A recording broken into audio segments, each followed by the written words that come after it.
La banca central tiene hoy en día mucho poder, ya que sus decisiones afectan a la población y a la economía de los países directamente. Haremos entonces un recorrido desde sus inicios en el siglo XVII y veremos cómo sus funciones han cambiado hasta llegar hoy en día a controlar la emisión monetaria y la inflación.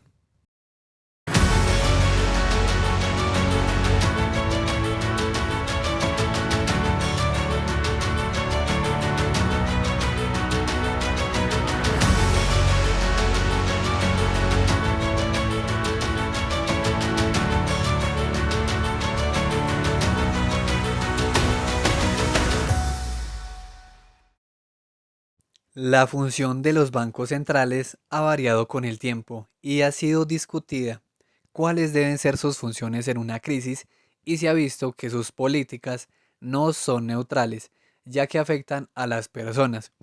Se preguntarán entonces, ¿por qué es necesario un banco central? La banca central es una institución relativamente joven que ha venido aprendiendo con base a la práctica y sus funciones han tomado más relevancia con el tiempo. El origen de la banca central son los bancos que prestaban a la corona cuando estaba en apuros y a cambio recibían privilegios. Ejemplo de ello es el Banco Inglés en 1694, quien a cambio de prestarle al gobierno recibió, entre otras cosas, la facultad de imprimir dinero. Además, se limitaba el tamaño de los demás bancos para que no pudieran competir con él. Ejemplo también Inglaterra o en el caso francés, luego de la Revolución Francesa. Normalmente los monopolios no son deseables, ya que no hay incentivos para vender a precios más bajos, pero en el caso de la banca central hay consenso en que el monopolio es más eficiente. Las transacciones son más fáciles al tener una única moneda, en lugar de que cada banco tenga la suya. España es un ejemplo de la resistencia que hubo en algunos casos. El Banco de Isabel II de 1844 tuvo oposición del Banco de San Fernando al no aceptar su moneda, llegando al punto de que casi colapsan los dos, por lo que se unieron en uno solo para resolver el problema. Hay países como Andorra que usan el euro o Ecuador que usa el dólar. Otra de las funciones es entonces prestamista de última instancia para evitar la insolvencia de los bancos en momentos de crisis. Rastrear el origen de la idea es difícil, pero podemos tomar a Henry Tornot, quien en 1802 defendió que había que defender el crédito de la nación, aun si ello conllevaba evitar que las personas pudieran retirar su dinero. Walter Bagehot poco después escribió que el banco debía comprar activos de los bancos para darle solvencia y prestar a intereses más altos de los normales, garantizando que solo los bancos con buenas finanzas pidieran prestado en caso de crisis. Además, al ser más barato prestar en otros bancos, la cooperación entre los mismos se restablecería. De estos dos autores se puede encontrar un elemento básico. Un banco toma depósitos de sus clientes y presta ese dinero a otras personas o entidades. Lo normal es que las personas no saquen todo su dinero, pero en Estados Unidos ocurría que los agricultores depositaban dinero durante la cosecha y lo retiraban durante la siembra, lo que generaba pánicos bancarios constantes.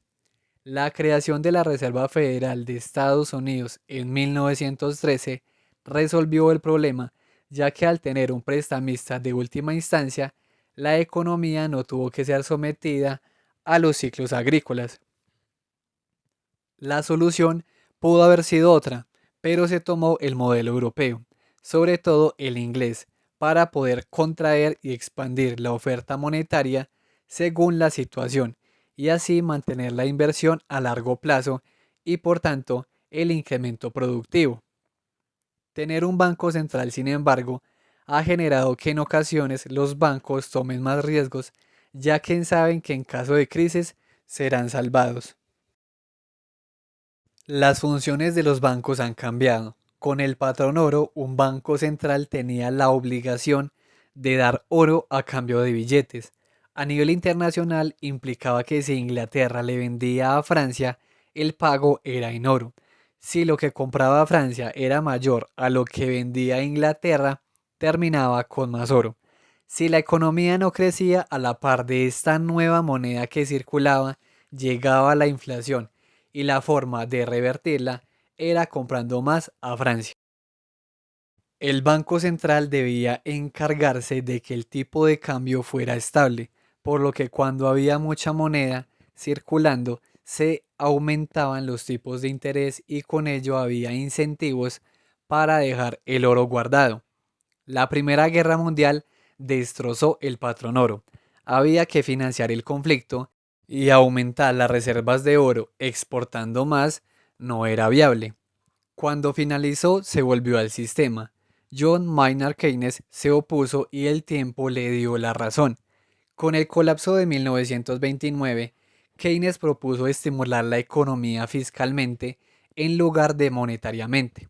Disminuir los tipos de interés no era suficiente para estimular la economía. El Estado debía generar otros estímulos para que los empresarios invirtieran más. Décadas más tarde, Milton Friedman criticó el planteamiento. Su pensamiento influenció a personas como Margaret Thatcher, pero la realidad hizo que sus planteamientos perdieran vigencia con el tiempo. Con la influencia en declive de los monetaristas, apareció un autor, Knut Wicksell, de inicios del siglo XX. Él planteó que el tipo de interés no debía ser monetario, sino natural, es decir, debe tener relación con las posibilidades de crecimiento del capital. Si son altas, pueden ir a la par. Por ejemplo, si el rendimiento del capital es bajo y el interés alto, se frena la economía porque prestar dinero va a ser más caro que las ganancias que genera. Y si el interés es más bajo que las ganancias que deja, se sobrecalienta la economía. Ahora, hablemos un poco de la política monetaria en las economías modernas. Con la Gran Depresión y la Segunda Guerra Mundial, creció la idea de que el tipo de cambio debía ser un medio, no un fin. Bretton Woods es la materialización de esa idea, pero las lecciones se obviaron y en los 80 la inflación pasó de ser un medio a un fin. El cambio estuvo relacionado con la crisis de 1970, debido a la guerra de Yom Kippur. Se decidió no exportar petróleo a países que apoyaron a Israel y se produjo menos, lo que generó inflación y aumento de los costos de producción. Hasta ese momento la inflación contribuía al pleno empleo. El aumento en el precio del petróleo cambió las reglas del juego. La inflación ya no solo la determinó la demanda, sino la oferta. Apareció la estanflación, una mezcla entre inflación y estancamiento. Los trabajadores lo entendieron y comenzaron a pedir aumentos salariales iguales a la inflación. Con ello, estimular la economía con inflación quedó en el pasado.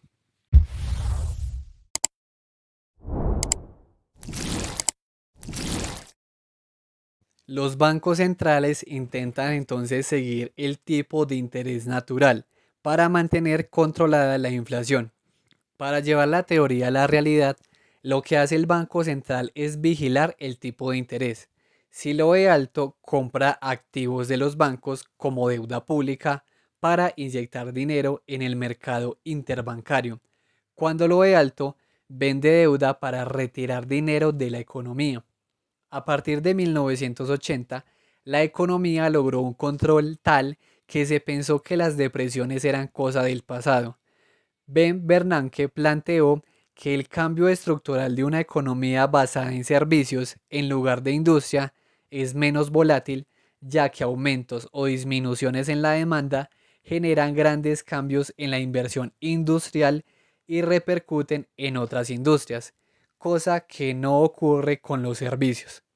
Segundo, una inflación controlada permite tener expectativas sobre lo que pasará en un futuro y con ello el consumo es estable. Sin embargo, 2008 demostró que estaban equivocados. La cuestión de la independencia del Banco Central. Hay consenso en que los bancos centrales deben tener independencia. La política no debe interferir en sus decisiones.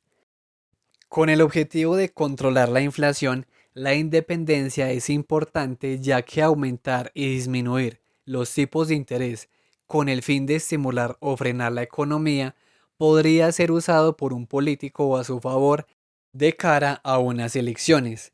El Banco Central Europeo sigue la importancia inflacionaria. La Reserva Federal de Estados Unidos, además de controlar la inflación, debe buscar el pleno empleo y el crecimiento económico. Por esa razón, la Fed tuvo una mayor intervención en la crisis de 2008 que el Banco Central Europeo. Las funciones pueden ser abandonadas en tiempos de crisis. La historia ha mostrado que hay bancos muy grandes como para dejarlos caer, ya que su impacto en la economía y otros bancos sería muy grande. En esos casos, incumpliendo sus objetivos, el Banco Central inyecta la liquidez necesaria para impedir el colapso. El mercado no reacciona igual a todos los movimientos. Con la crisis de 2008, la Fed inyectó una cantidad de dólares que en otro país generaría problemas, pero al ser el dólar la divisa internacional, por el contrario, se revaluó. Christopher Adolph demostró con su libro Banqueros, Burócratas y la Política de la Banca Central que las decisiones no son neutrales, están relacionadas con el trabajo que las personas tenían antes de trabajar en un banco central o por el trabajo que esperan tener luego. Muchos han estado o estarán en la industria financiera. Para Milton Friedman, la inflación generada por el Banco Central es un impuesto, ya que disminuye la deuda del gobierno y el poder adquisitivo de las personas.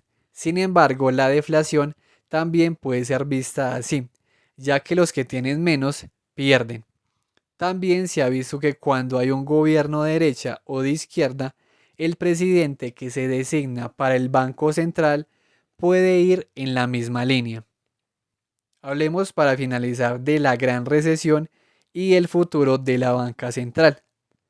El progreso de las economías asiáticas generó exceso de ahorro y con ello otros se endeudaron con tipos de interés bajos, aumentando de una manera significativa la deuda. Con el caso europeo pasó algo similar. Gracias a la unificación de la moneda, no había tanto riesgo con el tipo de cambio. La moneda valía lo mismo en cualquier país europeo y con el control de la inflación, la posibilidad de que un gobierno erosione la deuda se acabó. Hubo mucho ahorro, intereses bajos y mientras países como Alemania acumulaban superávits, otros se endeudaban. Otro problema fue la banca en la sombra, es decir, entidades que actúan como un banco, pero que no están igual de reguladas como los fondos de mercado monetario. Con tipos altos e inflación estable, los bancos ganan dinero prestando. Con tipos de interés bajos es más difícil hacerlo. Con mayor competencia, la banca en la sombra comenzó a invertir en activos relacionados con las hipotecas, pero estos no son activos tan líquidos, es decir, no son fácilmente convertibles en dinero. Sin garantías de depósitos, estos bancos en la sombra son más vulnerables a la retirada masiva de fondos que un banco normal con activos más líquidos. Un activo muy líquido es, por ejemplo, un bono a corto plazo del Tesoro estadounidense. Primero, su oferta es grande, son seguros por lo que pueden comprarse y venderse sin problemas. Una hipoteca es todo lo contrario, porque son préstamos por lo general a largo plazo donde una persona va a pagar, digamos, su casa a 10, 15, 25 años, entonces el dinero no se puede transformar rápidamente. Incluso en el caso de que se embargue la casa, pues va a generar un tiempo mientras se vende la casa. Entonces por eso se dice que no es un activo muy líquido. O sea, por ejemplo, si el banco necesita dinero sí o sí ya, mientras vende la casa, pues va a pasar mucho tiempo. En cambio, en el caso de los bonos del tesoro, simplemente como es algo que pasa de manos muy rápidamente y son bien valorados, pues si necesita dinero, los vende y ya tiene la liquidez. Entonces esa es la diferencia, por eso las hipotecas son tan problemáticas y de hecho las hipotecas están relacionadas con esa crisis del 2008. Si quieren, en un próximo video podemos profundizar en la crisis de 2008. Lehman Brothers tuvo entonces problemas precisamente por activos hipotecarios y la banca en la sombra había invertido en ellos, desencadenando pánico. Los tipos de interés aumentaron, evitando los préstamos entre bancos por la sospecha entre ellos mismos y con el fin de mantener su liquidez en caso de retiros masivos. El Banco Central intervino para garantizar liquidez y una emergencia peor.